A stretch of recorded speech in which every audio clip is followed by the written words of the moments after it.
Il est 13 h, bonjour à tous. Merci de votre attention. Tout de suite, les titres à la une de l'actualité. Le FEMUA, le Festival des musiques urbaines d'Anoumabo, a refermé ses portes hier samedi du côté de l'INJS à Marcory en présence du chef du gouvernement Patrick Hachi. Le festivalier heureux de prendre part à cette 14e édition du FEMUA, énième occasion de célébrer la culture mais aussi de rappeler la priorité que constitue la jeunesse pour le gouvernement ivoirien.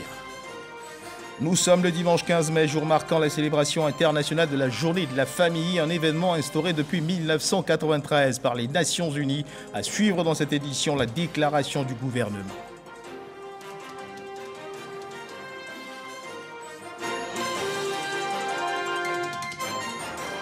Élection présidentielle en Somalie ce dimanche 15 mai. Au total, 36 candidats sont finalement en lice après que l'un d'entre eux a annoncé son retrait hier samedi. Le président sortant, Mohamed Abdullahi Farmajo, est candidat à sa réélection contre plusieurs poids lourds de la politique somalienne. Voilà pour l'essentiel. Bonjour à tous et merci de votre attention. Dans le domaine de la recherche scientifique comme dans bien d'autres domaines d'activité, les laboratoires et autres organismes de certification et d'inspection, vous le savez, engagent des recherches pour aboutir selon le besoin à des résultats. Mais la question que nous nous posons ce 13h est celle-ci: qui évalue, qui atteste de la compétence de ces organismes d'évaluation qui opèrent dans l'espace UEMOA? Il existe des organismes d'accréditation qui, eux, accréditent ces organisations d'évaluation, ces organismes. Donc, au nombre de ceux-ci, nous pouvons citer le système ouest-africain d'accréditation. Comment fonctionne ce système d'accréditation? Quelle est l'actualité liée à ce système? Quels bénéfices tire-t-on de l'accréditation octroyée par ce système? Autant de questions qui seront abordées ce 13h avec notre invité du jour, le représentant résident du SOAC, M. Marcel Baguidi. Merci donc d'être avec nous sur ce plateau. Merci, M. Guivet. Et c'est avec beaucoup de plaisir que nous vous retrouverons dans une trentaine de minutes pour engager justement les échanges par rapport à ce sujet. Mais avant, sachez que le chef de l'État, le président de la République Alassane Ouattara, a quitté Abidjan hier samedi 14 mai 2022 pour la France, où il prendra part les 16 et 17 mai prochains à la 6e édition du Forum des marchés émergents. Ce forum initié par l'ancien directeur général du Fonds monétaire international, le FMI, Michel Candesius, vise à réduire les inégalités entre les pays en facilitant l'échange d'expériences, le débat politique et l'engagement du secteur privé pour atteindre l'objectif commun d'une croissance et d'un développement durable. À cette occasion, le chef de l'État, Alassane Ouattara, fera une intervention sur l'impact des crises actuelles sur les économies, notamment les économies africaines. Une scène à ciel ouvert, des concerts offerts et des passionnés de musique qui vibrent au rythme des sonorités musicales distillées par leurs artistes préférés. Nous sommes au FEMUA, nous en parlons justement dans un instant. Mais avant, ce qu'il faut savoir, c'est que, vous le savez, la Côte d'Ivoire a traversé des moments difficiles suite à la disparition du président de l'Assemblée nationale, Amadou Soumaoro. La cérémonie de deuil, la cérémonie de 7e jour, aura lieu ce dimanche 15 mai en présence du vice-président Timoko Méliette Koné. Dans nos éditions prochaines, vous pourrez suivre justement les reportages de nos envoyés spéciaux sur le terrain. Et pour revenir justement à cette actualité musicale qui a refermé ses portes hier, nous parlions justement du FEMUA, le Festival des musiques urbaines d'Anoumabo, qui a donc refermé ses portes hier samedi du côté de l'INJS, en présence du chef du gouvernement Patrick Hachi. Énième occasion, nous disions à l'instant, de célébrer la culture, mais aussi de rappeler la priorité que constitue la jeunesse pour le gouvernement ivoirien. Alexis Ouedraogo.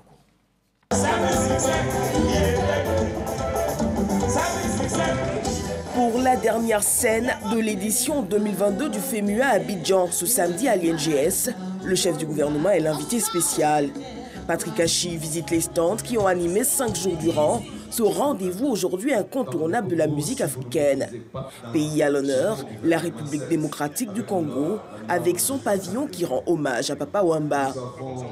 Pour la cérémonie officielle de clôture, le commissaire général dit ses remerciements au gouvernement qui fait de la jeunesse une priorité.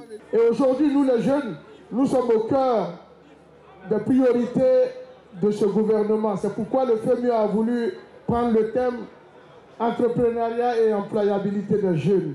Et c'est d'ailleurs pour ça que le Premier ministre a accepté d'être parrain, parce que, Inch'Allah, d'ici quelques mois, j'espère bien que chaque jeune pourra avoir son petit quelque chose à faire, les gars.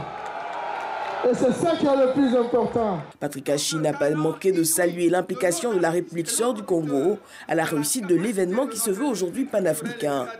À l'heure où 70% de la population reste âgée de moins de 35 ans, le gouvernement en fait sa priorité avec des mécanismes forts. La jeunesse est donc bien notre priorité absolue pour nous et pour le président de la République qui nous guide. Nous ferons tout pour donner à nos jeunes l'envie d'être entreprenants, déterminés et novateurs, car ils apporteront ainsi au marché du travail leur énergie, leur talent, leur créativité, ainsi que des compétences clés et la motivation requise à nos entreprises. Le FEMUA 2022 Abidjan a refermé ses portes sur des pas de danse endiablés, cap sur San Pedro. Et justement, San Pedro, la cité baléaire, a aussi reçu sa part de FEMUA. En plus du caractère ludique, il y a eu le volet didactique au cours du lancement de la première journée de ce festival. Les jeunes de la ville ont eu droit à un panel portant sur l'entrepreneuriat et l'employabilité décente dans la filière cacao. Sam Conan. FEMUA, Festival des musiques urbaines d'Anoumabo, 14e édition à San Pedro, la salle Rotary, prise d'assaut par les jeunes venus des différentes localités de la région. Pour suivre la rencontre dénommée Carrefour Jeunesse. Une rencontre qui a été marquée par un panel autour du thème entrepreneuriat et employabilité décente dans la filière cacao. Le Bassa Sandra étant une grande zone productrice de cacao et San Pedro le premier port exportateur de cacao au monde. Tour à tour, les 5 panélistes ont expliqué comment entreprendre et présenter les opportunités d'emploi dans la filière cacao. Des échanges ont suivi. Quelques participants au terme de cette rencontre. Au niveau de l'entrepreneuriat, j'ai appris qu'il ne faut pas avoir peur. Il faut connaître d'abord des techniques pour pouvoir faire la cacao-culture. Au-delà de se divertir, on apprend de nouvelles choses à travers ces panels, ces échanges que nous avons avec ces institutions reconnues, aguerries dans le domaine.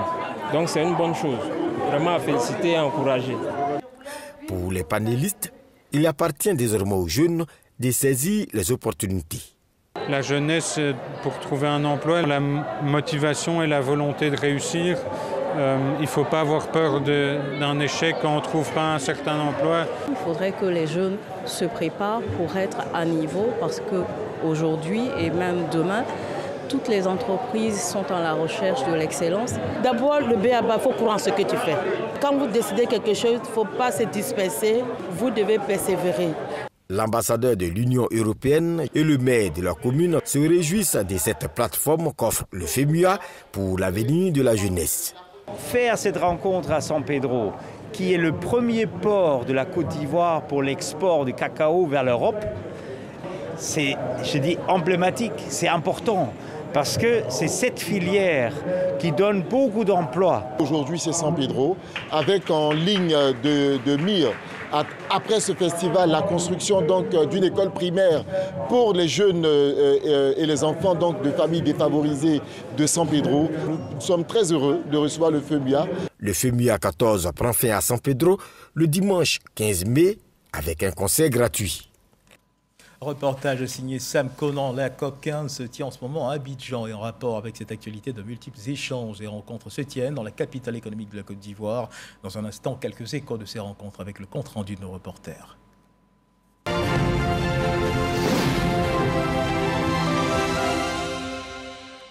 Malam Maïrou Ligari, le président du Conseil économique, social et culturel, le CESOC du Niger, séjourne à Abidjan dans le cadre de la COP15.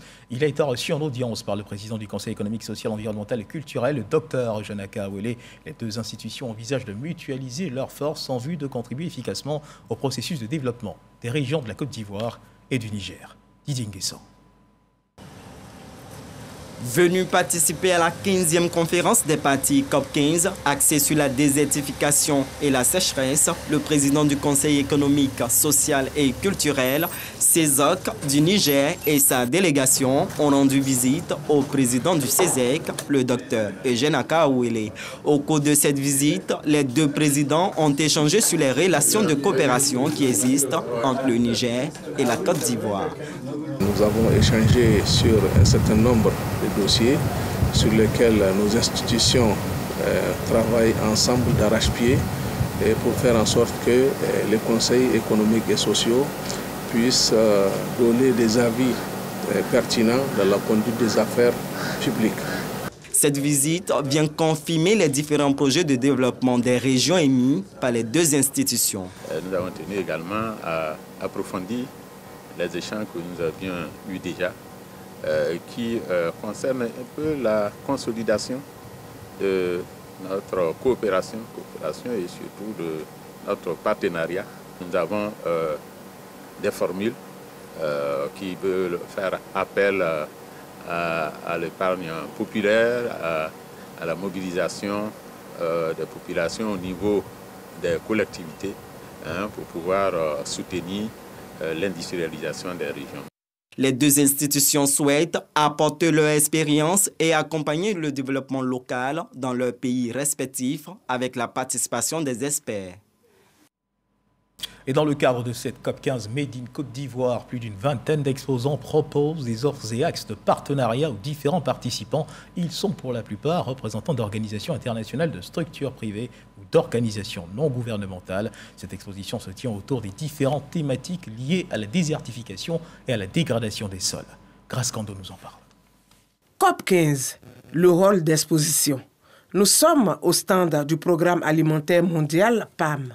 La terre ne meurt pas. Même si elle meurt, on peut la ressusciter. C'est une technique qu'on appelle demi-lune. Une demi-lune, c'est un ouvrage de récupération des eaux de ruissellement. Donc cette technique-là, c'est multifonctionnel. Cette recette pour la lutte contre la désertification et la dégradation des terres concerne les 5 pays du G5 Sahel et le Sénégal. Nous avons fait d'abord des banquettes, ensuite nous avons fait des ailes et ensuite vous avez tout le boulonné autour duquel on peut aussi faire d'autres types de ailes qui permettraient vraiment de faire des plantations. C'est un ouvrage par excellence de lutte contre la sécheresse parce que ça permet de maintenir pendant un certain moment l'eau. La technique n'est pas adaptée à la Côte d'Ivoire. Au niveau de la Côte d'Ivoire, particulièrement au niveau des régions nord, l'aménagement des bas-fonds. Et ces bas-fonds, ce sont les zones de production pour la communauté, n'est-ce pas, au niveau donc de ces zones-là, et qui ont besoin que ces bas-fonds soient viables. Pour aider efficacement à la lutte contre la désertification, la SODEFOR propose ces solutions. L'agroforesterie, c'est une alternative pour la lutte contre la désertification, puisque en pratiquant l'agroforesterie, nous luttons contre les expansions de la déforestation. Parce que dans votre champ de cacao, quand vous introduisez des plantes, non seulement la production augmente, mais le champ produit plus longtemps. Le Niger est aussi touché par le phénomène de la désertification. Le pays perd 100 000 hectares de terres arables chaque année. Donc là, les panneaux en disent long sur ce que nous faisons. Nous avons beaucoup d'engagement au niveau donc, de la Convention. Nous avons souscrit pour 4,4 millions d'hectares récupérés à l'horizon 2030 dans le cadre de la neutralité en matière de dégradation de terre. Nous sommes engagés également à récupérer 3,2 millions d'hectares dans le cadre de l'initiative africaine de restauration des paysages forestiers. Diagnostic et solutions contre la sécheresse disponibles sur ces sites, abritant les expositions pour cette COP d'Abidjan. Ils sont 23 exposants représentant organisations locales et internationales diverses. À cette COP15, l'Arabie saoudite présente également en Côte d'Ivoire fait entendre sa voix en exposant sur son initiative 2 ambitieux projets de reboisement sont donc envisagés par l'Arabie saoudite. Il s'agit des projets initiatives de l'Arabie saoudite verte et de Initiative du Moyen-Orient vert. Reportage. En marge de la COP15, la délégation saoudienne a rencontré les missions diplomatiques et organisations accréditées en Côte d'Ivoire pour expliquer les initiatives de lutte contre la désertification, notamment l'initiative Moyen-Orient vert et l'Arabie saoudite verte. L'objectif, c'était de travailler pour expliquer un peu l'importance de la lutte contre la dégradation des sols. Tout le monde est concerné par ces phénomènes, sur le plan national et sur le plan régional.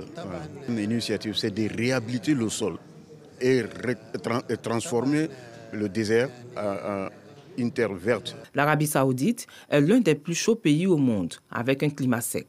Le pays ne cesse donc d'amplifier sa lutte contre la désertification en agrandissant ses espaces verts, notamment dans ses réserves naturelles protégées et les vastes programmes de reboisement.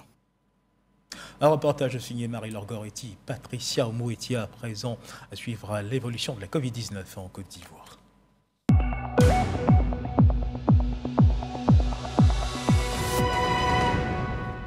Le ministère de la Santé et de l'Hygiène publique de la couverture maladie universelle a enregistré hier samedi 14 mai 2022 3 nouveaux cas de Covid-19 sur 540 échantillons prélevés, soit 0,5% de cas positifs, 1 guéri et 0 décès. À la date du 14 mai 2022, la Côte d'Ivoire, notre pays, compte donc 81 992 cas confirmés, dont 81 169 personnes guéries, 799 décès et 15 cas actifs. Le nombre total d'échantillons est de 1 510 401.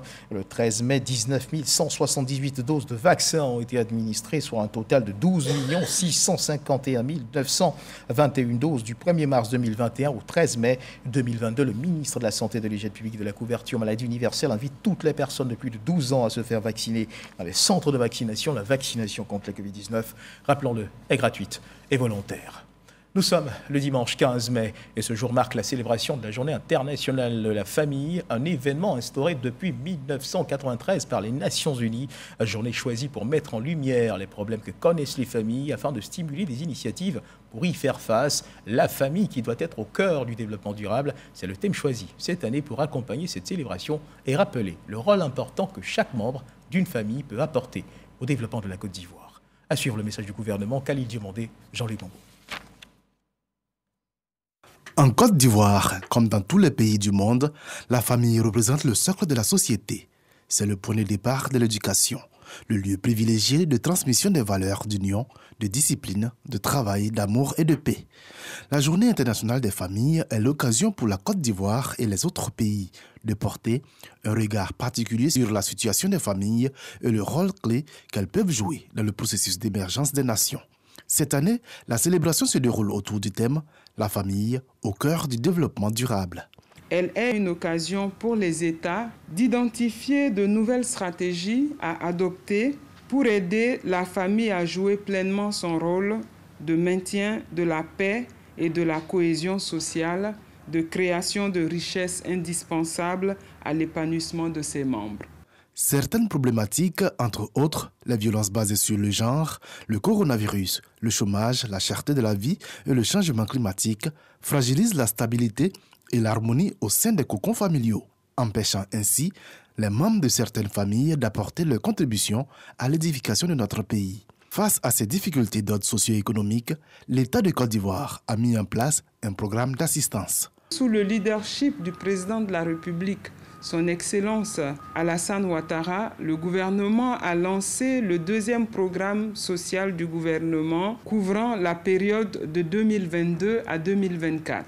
Cet ambitieux programme d'un montant de 3 182,4 milliards de francs CFA vise à accélérer l'efficacité du gouvernement dans le domaine social, à lutter contre les fragilités et mieux booster la résilience des couches les plus vulnérables.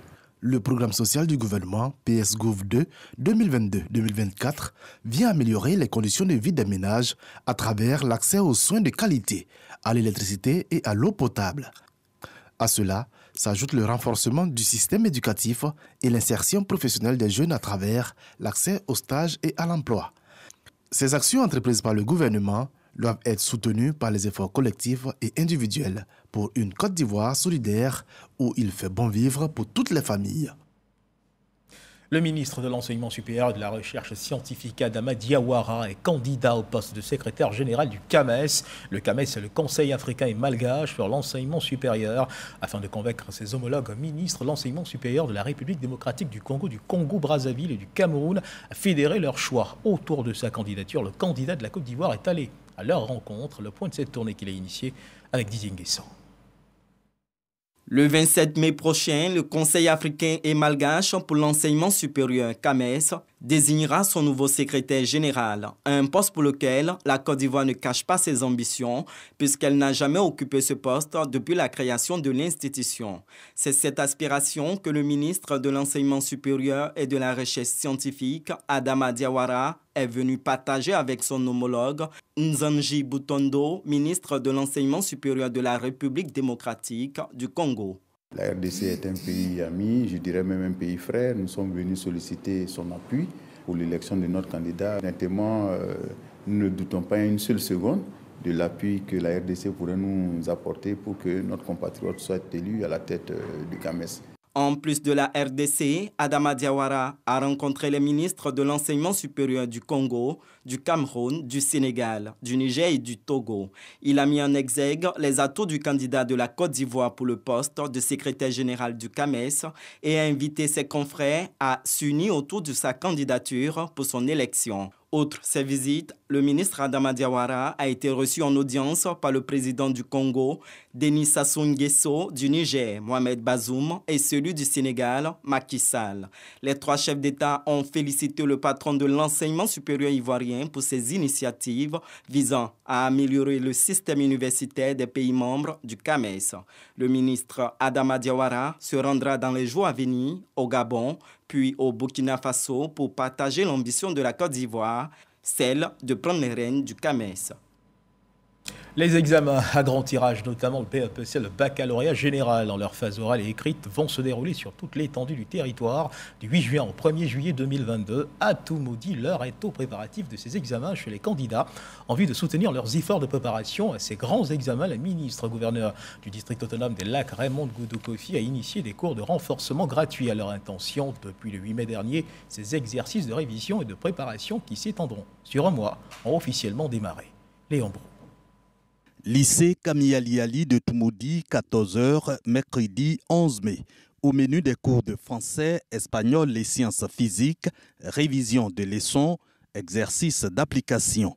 De quoi préparer ces élèves, tous des candidats aux examens à grand tirage, à affronter sereinement les épreuves du BEPC ou celles du baccalauréat session 2022.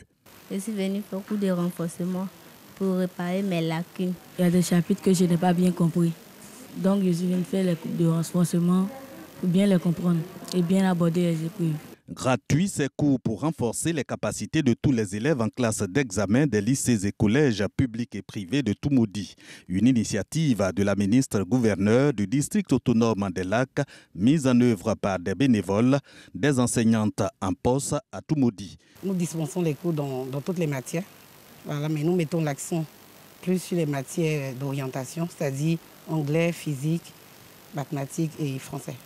En terminale, nous mettons l'accent sur physique, mathématiques, LV1 et anglais. C'est une implication bénévole. Madame la ministre gouverneure a initié ces cours de renforcement en s'appuyant sur l'association des femmes enseignantes pour nos élèves, d'abord de classe d'examen 3e et terminale, en situation d'insuffisance d'apprentissage. Ça veut dire que des enfants qui n'ont pas de bon niveau, mais qui n'ont pas les moyens de suivre des cours de renfort payants, alors elle offre ça gratuitement et profite pour dire merci à Madame la ministre pour ce qu'elle fait. À ces cours gratuits de mise à niveau démarrés le 8 mai, le chef de l'établissement d'accueil attache du prix conformément à la vision de l'initiatrice. Ces rondes pour s'assurer de leur bon déroulement, donc tous les samedis et mercredis, précédant la période des examens du BEPC et du baccalauréat, c'est-à-dire du 8 juin au 1er juillet 2022. Et on continue de parler d'éducation, mais cette fois sur un autre terrain, au cours de la 4e édition de son Web Camp Jeune, organisée à partir d'Abidjan, l'association ivoirienne pour le bien-être familial, l'AIBF en abrégé, avec le soutien de ses partenaires, a développé plusieurs axes de communication afin de contribuer à aider les jeunes à adopter des comportements sains pour une sexualité responsable. Comme axe stratégique, elle recommande la pratique de l'abstinence aux adolescents. On voit cela avec Walter Amadou Ouattara. Plus de 500 jeunes de 10 à 19 ans des localités d'Abidjan, Bouaké, Bondoukou, Daloa, Korogo, Man, San Pedro, Toumoudi et Yamoussoukro ont participé à cette activité en visio-présentiel sur les thématiques de l'éducation complète à la sexualité ECS pour les amener à avoir la bonne information et surtout éviter les comportements à risque en lien avec les fléaux sociaux comme le tabagisme, alcool, drogue, rapports sexuels non protégés qui les exposent aux infections sexuellement transmissibles, IST, VIH-Sida et aux grossesses non désirées ou précoces. Contribuer à l'éducation des adolescents et jeunes de promouvoir tout ce qui est droit, tout ce qui est comportement sain, toujours pour nos adolescents. Merci aux jeunes qui ont compris l'importance de cette activité et qui se sont inscrits.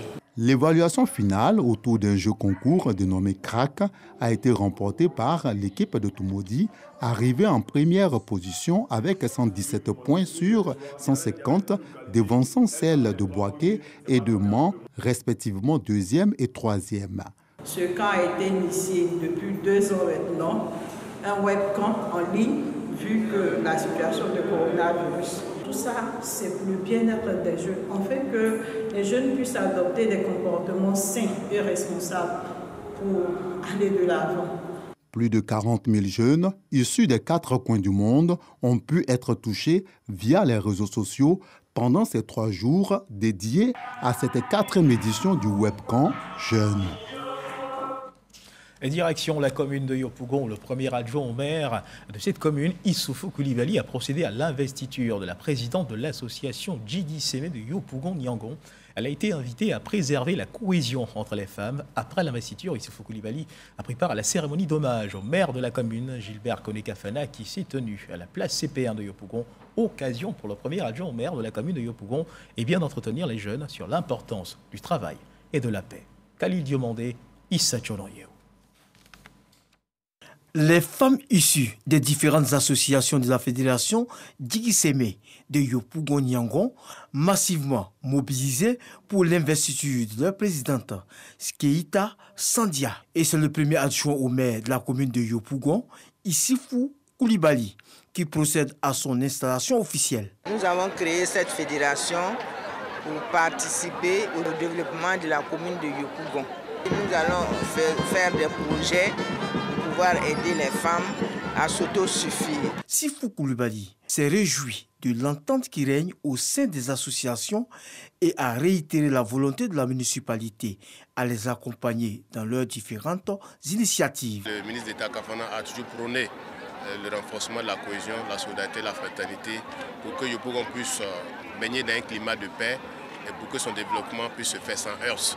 Ces femmes-là l'ont compris, elles ont beaucoup de projets, nous avons commencé à les aider déjà, nous avons les résultats des premiers projets, donc il est important qu'on puisse continuer de les aider pour que chacun puisse sentir le développement fait au niveau de la commune de Yopougon. Après l'étape de Niangon, l'adjoint au maire s'est rendu à la place CP1 de Yopougon. Ici, un hommage est rendu au maire de la commune.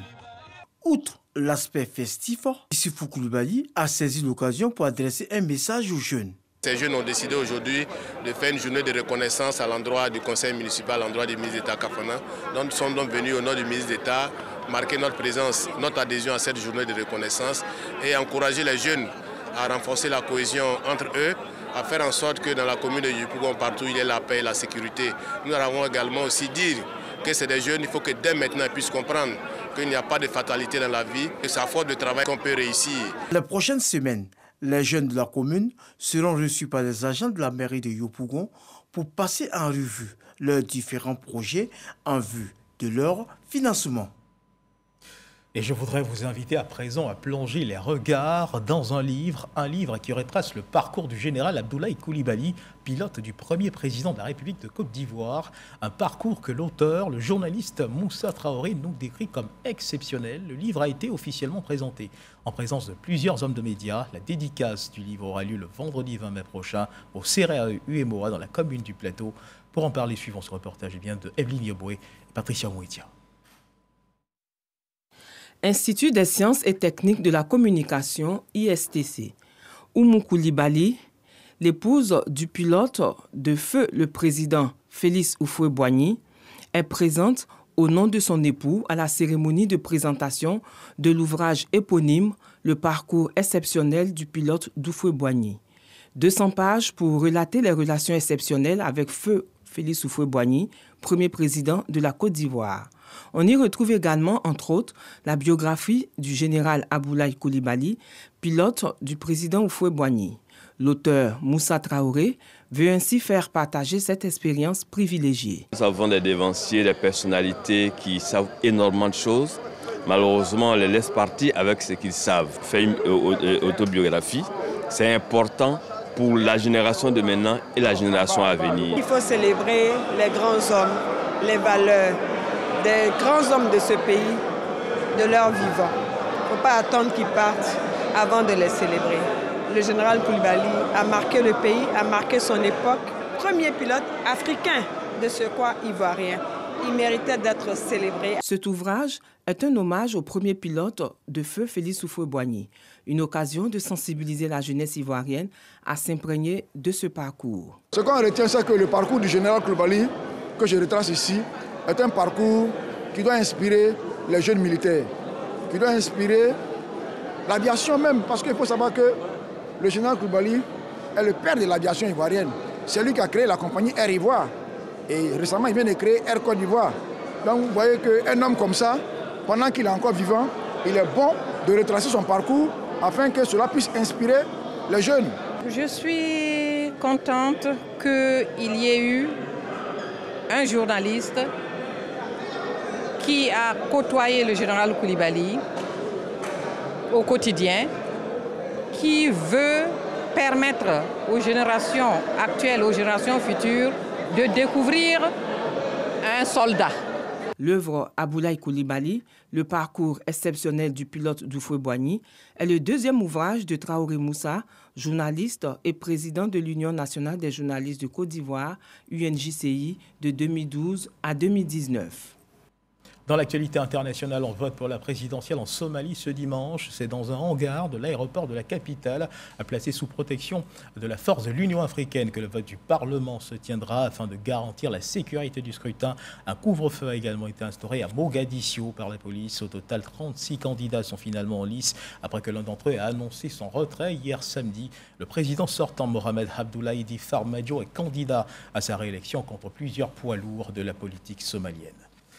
Place à présent au Dimanche Magazine de ce 13h, au cours duquel nous parlerons de reconnaissance internationale. Pour être plus précis, nous parlerons d'une reconnaissance internationale qui passe par l'évaluation des compétences des organismes eux-mêmes chargés d'évaluer ou de certifier des produits ou des services délivrés. On parle alors d'accréditation de ces organismes et nous avons sur ce plateau le représentant résident du SOAC, le système ouest-africain d'accréditation, Monsieur Marcel Baguidi. Merci de nous avoir rejoints sur ce plateau.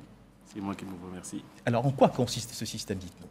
Alors, le système ouest-africain d'accréditation, c'est l'organisme d'accréditation unique mis en place par la commission de l'UEMOA, de l'Union économique et monétaire ouest-africaine, afin de couvrir les 8 États membres de l'UEMOA et justement pratiquer ce que vous dites, s'assurer que les organismes d'évaluation de la conformité, donc les laboratoires principalement, mais aussi les organismes de certification et d'inspection sont compétents.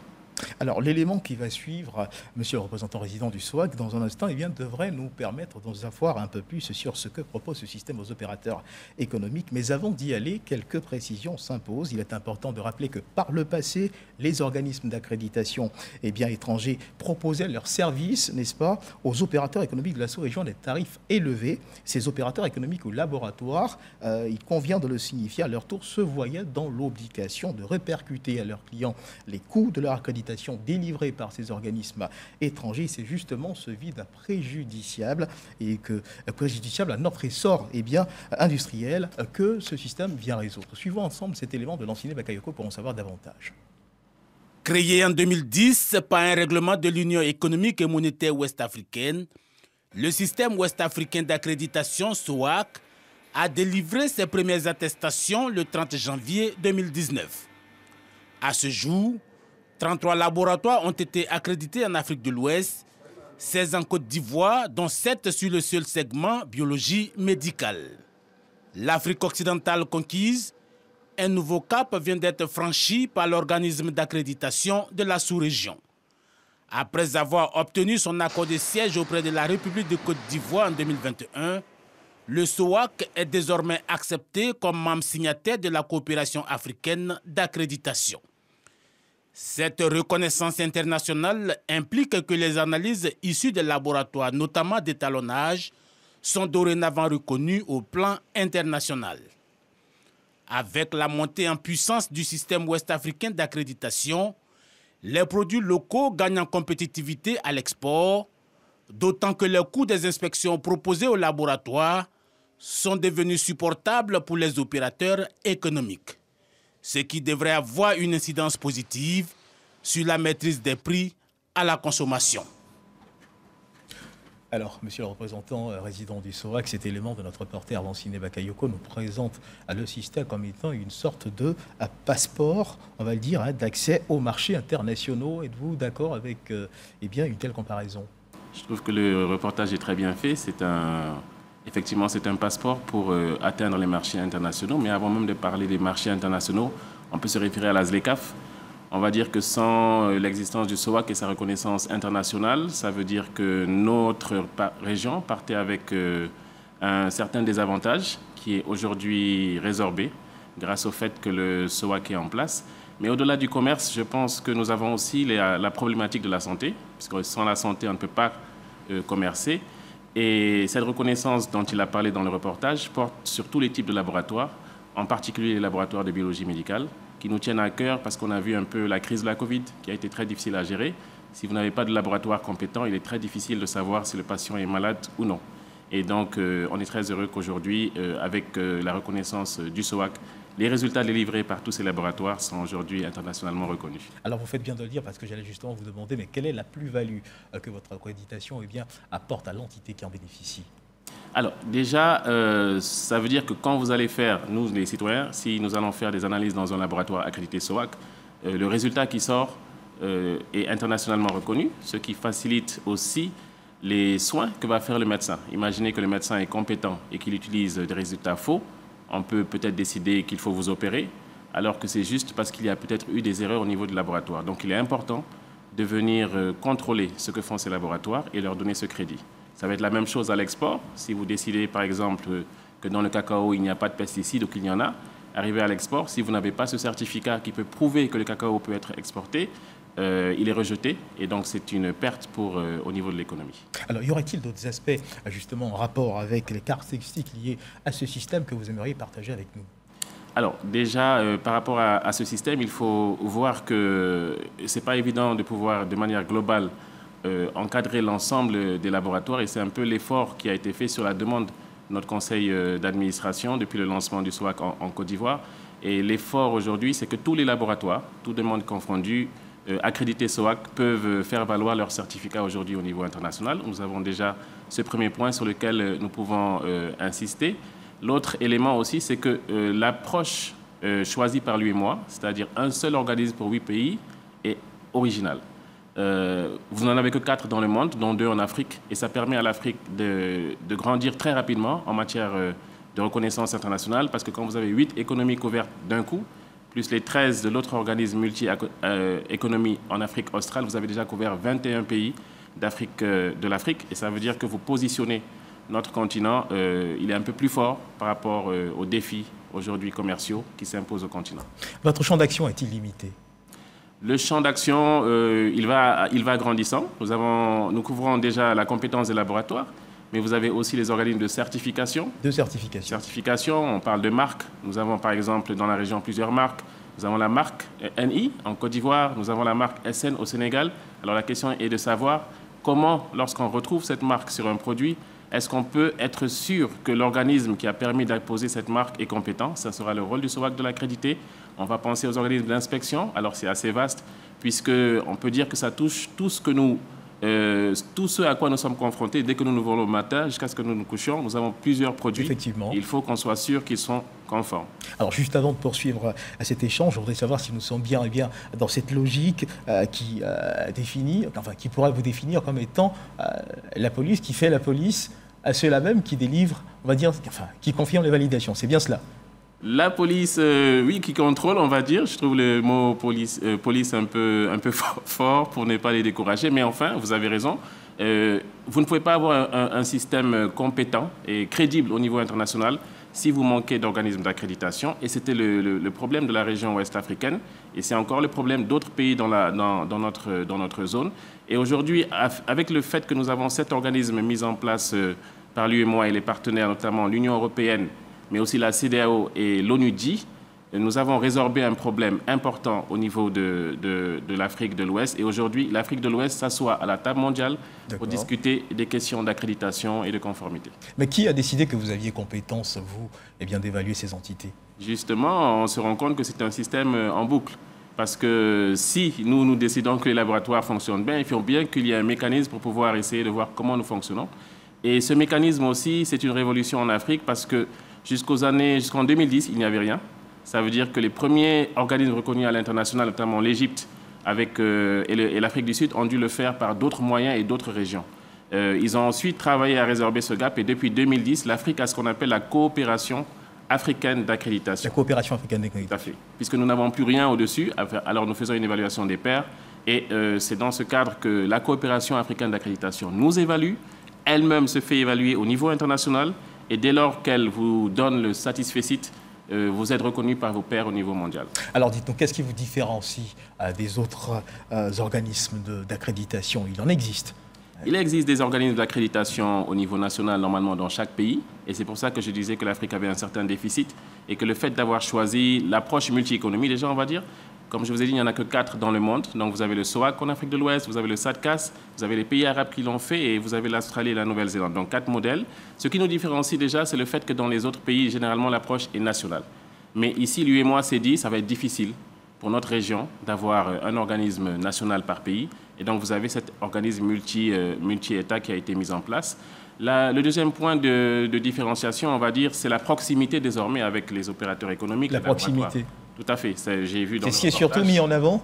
Oui, cette proximité et le prix. J'ai vu votre partage, c'était très, très intéressant. La difficulté des opérateurs pour qu'on puisse être compétitif, c'est de pouvoir avoir tout le dispositif qu'on appelle infrastructure qualité autour de vous. Si vous n'avez pas l'organisme d'accréditation, vous allez devoir le faire à l'étranger. C'est un surcoût, non seulement pour le consommateur, mais aussi pour le développement et pour l'export. Alors, vous êtes installé en Côte d'Ivoire depuis 2018, c'est bien cela, avec un cahier des charges bien défini. Pourquoi le choix de la Côte d'Ivoire? Ce choix est-il fortuit? La Côte d'Ivoire, il faut dire que vous avez... Justement, en rapport avec l'intensité de l'activité économique? L'intensité de l'activité économique, mais déjà un cahier de charge mis en place par la commission de l'UEMOA, puisqu'il fallait bien choisir le pays. Et justement, comme vous le dites si bien, dans le cahier de charge, c'était déjà de savoir si on a un tissu économique suffisamment développé pour pouvoir accueillir cet organisme. Sinon, vous allez augmenter les coûts avec les déplacements, etc.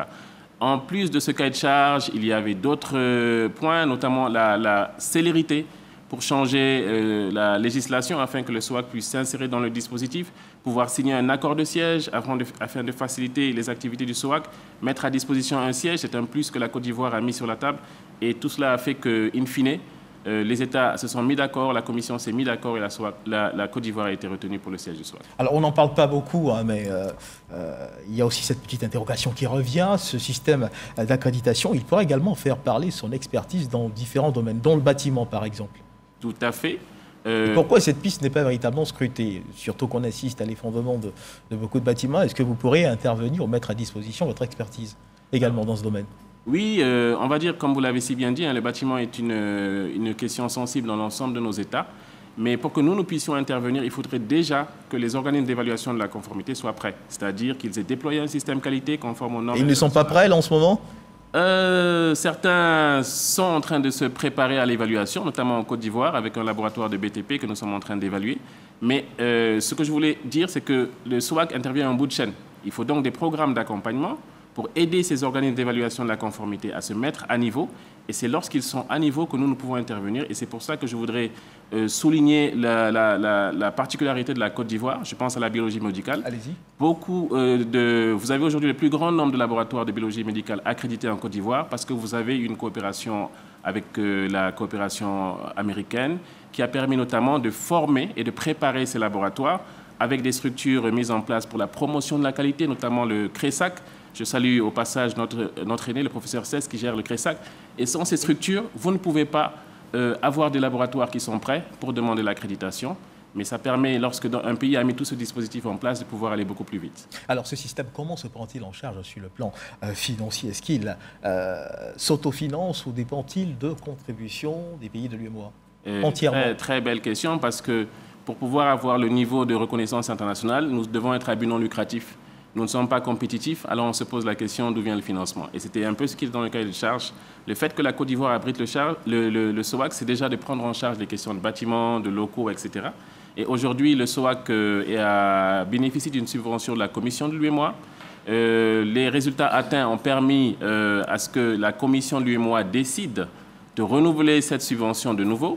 Mais le lancement du SOAC, il faudrait le rappeler, c'est fait aussi avec l'appui de l'Union européenne, dans le cadre des échanges avec notre région et avec aussi l'expertise technique de l'Organisation des Nations Unies pour le développement industriel. In fine, je peux dire qu'on ne peut pas parler d'organisme d'accréditation s'il n'y a pas une coopération de plusieurs acteurs. Et aujourd'hui, nous sommes en train de discuter pour voir un peu comment nous pourrions avoir un financement additionnel qui viendrait aussi directement des États membres. Alors, petite question, juste de curiosité, à combien s'élève la participation de la Côte d'Ivoire ?